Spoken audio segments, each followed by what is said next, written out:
Do you find yourself getting tired on the golf course, and do you attribute that to the reason why you didn't play such good golf? You know, it's true that fatigue is a part of golf, and I want to help you with that.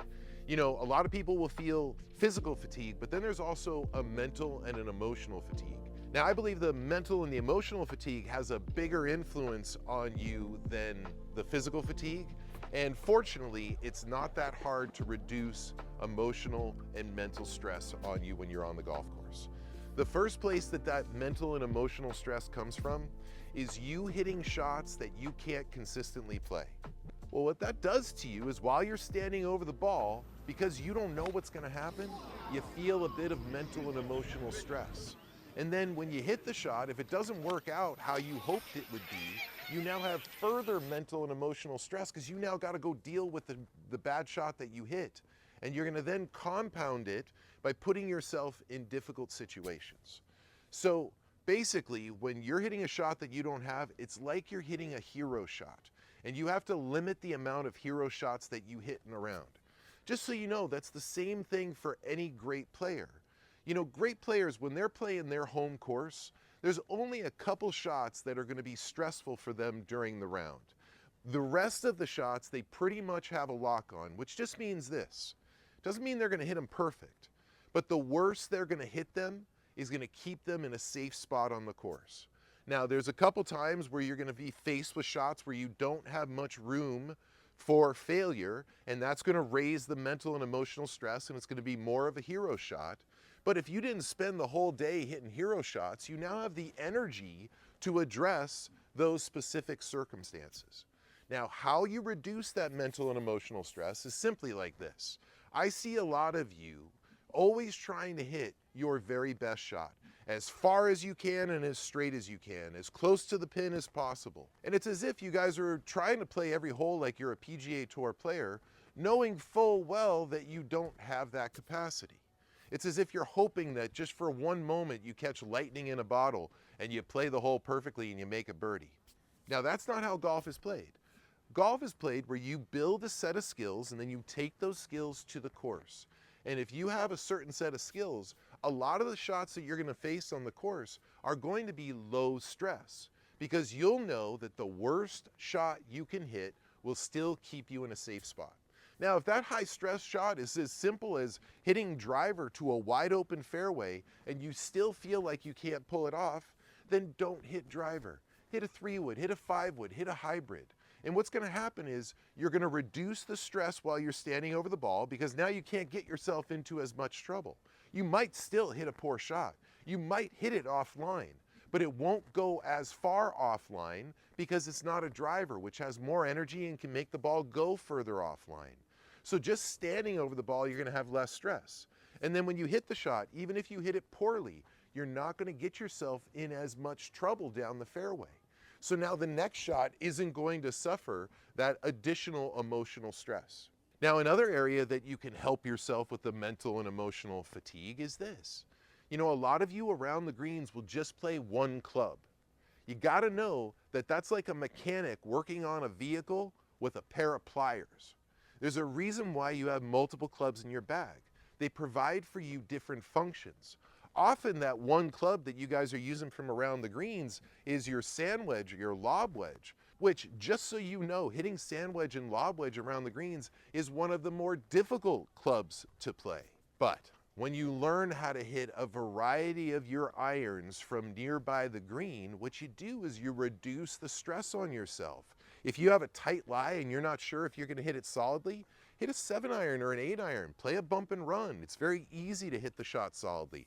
If you try to hit a lob wedge or a sand wedge off of a difficult lie, you're going to experience a lot of poor shots. You're going to chunk them and you're going to skull them. And that's going to put more stress on you the next time you have that shot. You're going to be remembering the poor shot you just hit, and you're going to be scared that you're going to do it again, adding in more mental and emotional fatigue. When instead, if you just build some shots so that when you get into situations around the greens, you're not just playing one club, but you look at your whole bag as a set of tools that you can use to try to get the ball in the hole in a low stress way, your golf game is going to change. Now, to give you some perspective, I have a great friend of mine that I grew up playing against and with. He's basically my sparring partner, but he's better than I am, so he was my standard that I always tried to play to. And he was able to make it to the second level of professional tours. In the 90s, it was called the Nationwide Tour. It's the equivalent of today's Korn Ferry Tour. And this guy was awesome.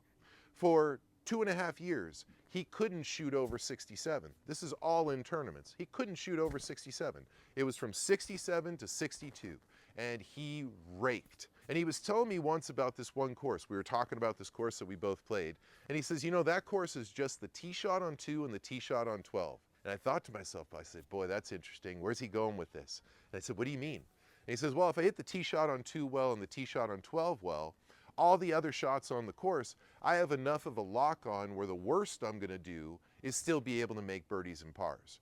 So if I can hit the tee shot on 2 well and the tee shot on 12, I'm gonna shoot lower than 67.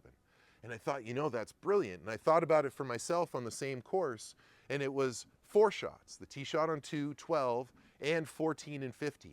If I hit all of those shots well, I was gonna shoot 67 or better.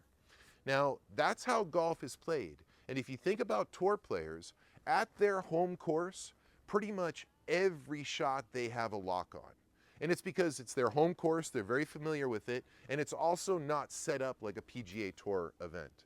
And then when these guys go to PGA Tour courses, there are probably 2, 3, 4 shots that they need to hit perfectly in order to shoot their low numbers. And then it progresses from there. When you get up to the US Open, that's a situation where almost every shot is crucial, and you don't have that same margin for error.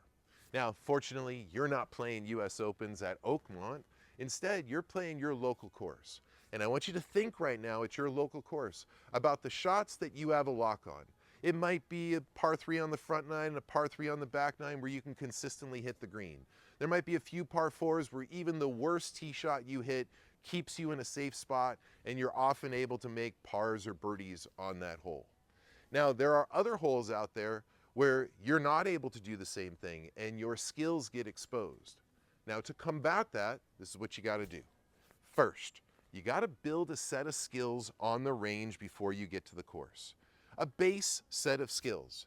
You know, often you guys are trying to hit driver as far as you can, and I look at that sort of like you're playing Monopoly and you're always trying to roll double 6s, when sometimes you just need a 4. So instead of trying to hit the ball as far as you can every time, how about just try to hit solid shots that you keep in play? If you can hit solid shots that you keep in play, you're gonna be surprised at how far they go. And just by lowering that stress on yourself to not have to roll double 6s and hit it as far as you can every time, that's gonna reduce the emotional and mental stress on you. And then that's gonna allow you to perform a little bit better. So then you don't get yourself into as much trouble, which is gonna continue to reduce the mental and emotional stress. So if you wanna reduce your mental, emotional, and physical fatigue when you play golf, you gotta build a set of skills. When you go out to the course, make sure you stay within your set of skills.